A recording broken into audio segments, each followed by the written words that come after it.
De la Palestine au Soudan, de l'Ukraine au Royaume-Uni, les drapeaux changent, les gros titres changent, mais le même schéma réapparaît en dessous. Les civils absorbent presque toute la pression, et discrètement, principalement hors caméra, les gens réparent ce qui se casse. Bethléem, Cisjordanie occupée, Noël récent. La première chose que vous remarquez n'est pas le bruit, c'est l'absence.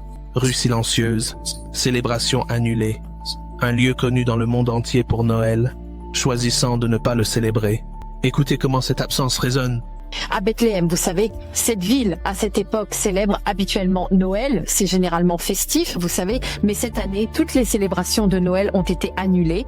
Et je veux vous montrer un peu devant l'église luthérienne ici à Bethléem, où le pasteur et certaines familles chrétiennes ont décidé de marquer Noël d'une manière différente.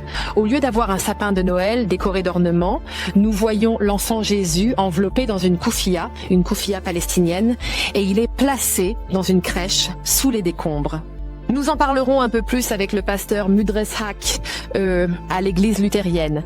Quelle est l'idée derrière le fait d'avoir Jésus sous les décombres au lieu d'un sapin de Noël ? Les célébrations de Noël sont annulées cette année à Bethléem pour des raisons évidentes. Il est impossible de célébrer lorsqu'il y a un massacre, un génocide en cours à Gaza avec notre peuple. Et donc l'idée était d'envoyer un message au monde d'abord, mais aussi à nous-mêmes. Un message au monde que voici à quoi ressemble Noël en Palestine. Voici à quoi ressemble Noël à Bethléem, le lieu de naissance de Jésus.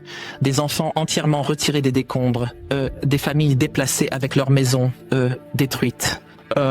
Et pendant que le monde célèbre Noël, au lieu de naissance de Jésus, voici à quoi ressemble Noël. C'est habituellement une saison de célébration et aussi une saison d'espoir.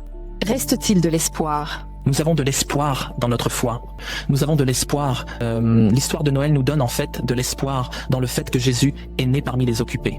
C'est ce qui s'est passé il y a 2000 ans.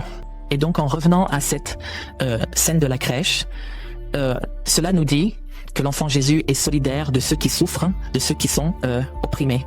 Donc en ce Noël, nous trouvons notre seule source d'espoir dans notre foi, en un Dieu juste et dans notre solidarité les uns avec les autres.